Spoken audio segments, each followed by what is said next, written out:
Bienvenidos. En esta clase vamos a ver lo que es el prediseño estructural. Una vez que hemos terminado ya nuestro diseño arquitectónico, comenzamos a hacer nuestro prediseño estructural. Cabe destacar que el diseño arquitectónico también va a sufrir unas modificaciones en función a las variaciones que arroje el diseño estructural. Por ejemplo, pueden tener que aumentarse algunas columnas o la dimensión de las mismas. Puede necesitarse tal vez algunas vigas de refuerzo donde no estaba pensado, por lo que va a hacer variar de cierta manera también la parte arquitectónica.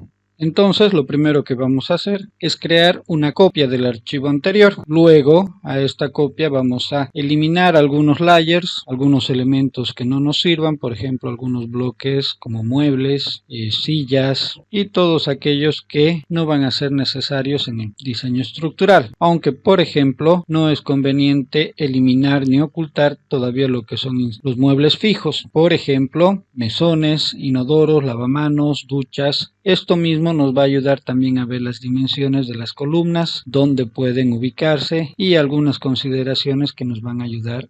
En este caso, lo primero que vamos a hacer es utilizar nuestro comando purge. Este comando nos va a permitir eliminar todos aquellos elementos que solamente están generando sobrepeso, se podría decir, a nuestro proyecto. Por ejemplo, van a existir bloques, letras, estilos de líneas, estilos de impresión que no estamos utilizando, y con purge vamos a eliminar todos ellos, lo cual nos permite reducir el tamaño de nuestro proyecto, y mientras más liviano sea nuestro proyecto vamos a trabajar más rápido. Lo que vamos a hacer a continuación es crearnos algunas capas o layers, como por ejemplo para las columnas o para algunos elementos estructurales que nos ayuden al dibujo. Vamos a borrar, obviamente, vamos a ocultar por el momento algunos elementos. Luego vamos a crear una columna tipo, en este caso una de 30 centímetros por 30 centímetros. La vamos a convertir en bloque y con este bloque vamos a ir colocando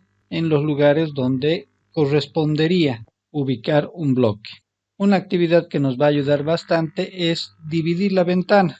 Como podemos ver, en la ventana o en la opción View vamos a tener esta opción de poder dividir de varias maneras nuestras ventanas de trabajo. En este caso nos va a ayudar bastante tener una ventana en la que tengamos el bloque que tenemos que cortar o copiar. Así podemos escoger alguno de los puntos, los vértices, el centro, la parte superior e inferior, para ir colocando en nuestro bloque central.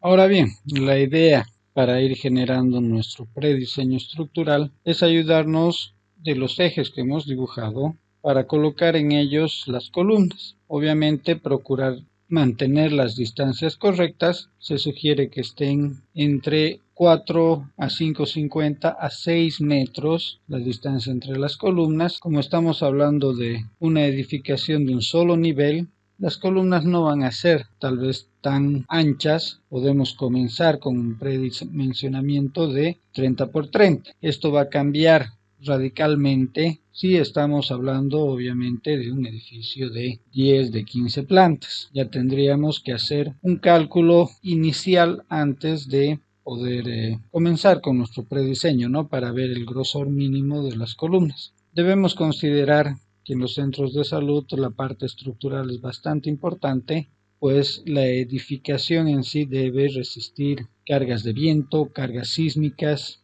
y obviamente todo el tema de cargas vivas y muertas. Al ser un centro de salud, un lugar donde va a asistir harta persona, y en caso de algún imprevisto, en caso de algún desastre, un centro de salud debe ser una de las edificaciones que tiene que quedar en pie. Por eso siempre la parte estructural tiene que ser bien estudiada, pero por el momento, como estamos entrando en lo que hemos definido como un prediseño estructural, debemos ir colocando las primeras columnas de manera coherente, distribuyéndolo lo mejor que se pueda. Posterior a este prediseño, obviamente vamos a hacer un primer cálculo estructural. De acuerdo a los resultados que tengamos en este cálculo estructural, vamos a hacer ciertas modificaciones. Estas modificaciones van a influir probablemente en lo que es el diseño arquitectónico, y así vamos a ir iterando unas 2 o 3 veces hasta que la parte arquitectónica y estructural se complemente. Como hemos podido ver hasta hace un momento, no todas las columnas van a posicionarse de manera muy coherente dentro de los ejes que hemos ido generando. Una forma también de ayudarnos va a ser trabajar con las vigas para ver más o menos qué distribución vamos a ir dándoles a ciertos elementos, para lo cual lo primero que hemos hecho es generar una capa para la viga y ahora estamos enlazando todas esas columnas mediante una multilínea. Podemos generar una nueva multilínea o también podemos variar la escala de la multilínea que ya habíamos generado anteriormente. En este caso estoy trabajando con una multilínea nueva para posteriormente tal vez poder dividirla apropiadamente. Las divisiones o la ubicación más recomendable para las vigas es que estén descansando sobre un muro. Así, de esta manera la carga se distribuye de mejor manera. Lógicamente se puede optar por otras opciones. Otra recomendación de manera personal es que siempre tengamos las vigas apoyadas de manera lineal, como estamos viniendo generando en la gráfica. Existen algunas vigas o la posibilidad, por ejemplo, de que las vigas tengan una sección escalonada o no sean líneas rectas, sino que puedan tener quiebres. Las vigas se pueden aguantar, necesitan un diseño, un control estructural, pero valga la redundancia, una recomendación personal es siempre mantener o tratar de mantener lo más simétrico posible, como lo estamos haciendo ahora. Ahora, el peralte de cada una de las vigas podemos comenzar con 20 por 40. En este caso, como es un centro de salud, vamos a tener en cuenta que las vigas necesita tener bastante resistencia, por tanto el peralte va a ser alto. La dimensión de la columna tiene que estar acorde a las cargas, a las luces y a la altura entre niveles. En este caso, por ejemplo, los centros de salud se recomienda que tengan por lo menos 3 metros de alto, o sea que nuestras columnas van a ser más altas de lo convencional. Por lo tanto, para que no sean esbeltas, tienen que tener un grosor mayor al que normalmente tendrían el resto de las columnas. Debemos tomar en cuenta que el aspecto estructural puede llegar a exigir cambios bastante radicales o fuertes en la parte arquitectónica. Por eso es necesario que desde el momento en el que se diseñe la parte arquitectónica se considere cómo podría ser una distribución estructural adecuada. En este proyecto en particular no tenemos lo que son las gradas, no tenemos lo que son las rampas, ni tampoco los ascensores. En esos casos, en los proyectos en los que sí se necesitan de estos elementos, se deben considerar entonces elementos macizos, fuertes, que no generen grandes cambios para cuando se tenga que pasar de la arquitectura a la estructura. Otra cosa que tenemos que tomar en cuenta es que si nuestra edificación tiene 2 o más niveles, las vigas que van a ir en la parte baja tienen que coincidir con lo que son los muros, o sea, los muros que va a soportar esa viga.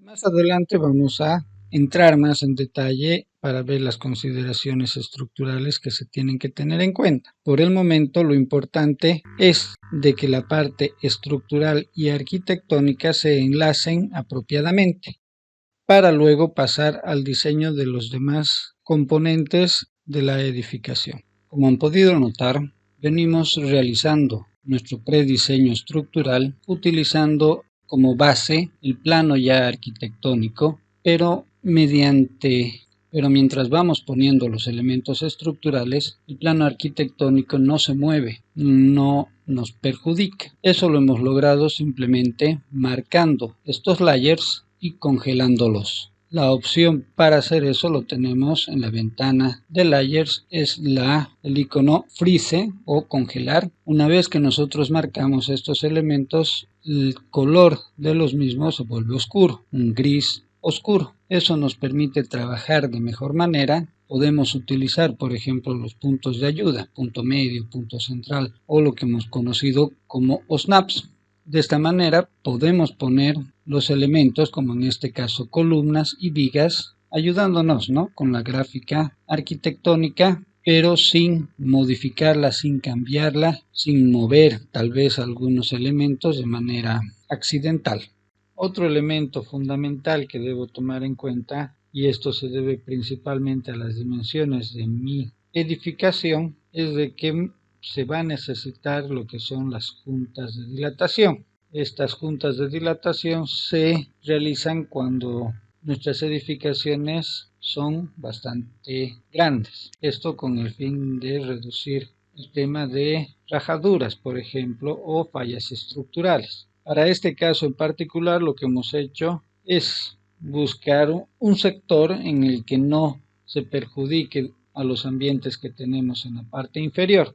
Por ejemplo, si pondríamos la junta de dilatación en el siguiente eje, estaríamos obstruyendo el cierre o estaríamos perjudicando a lo que es la sala de maternidad, lo cual debemos evitar. Siempre es bueno verificar qué ambientes son los que están abajo y procurar tal vez ponerlo en zona de pasillos o ambientes donde va a generar un menor impacto en caso de que no se construyan adecuadamente. Para tener una idea de qué es lo que tenemos que considerar para la junta de dilatación, es de que esté relativamente cerca del centro, cerca del eje central de nuestro elemento y cortando sobre la parte más angosta de la edificación. En nuestro ejemplo no podríamos cortarlo de manera longitudinal, pues es la parte más ancha y lo que se recomienda es siempre cortarlo en la parte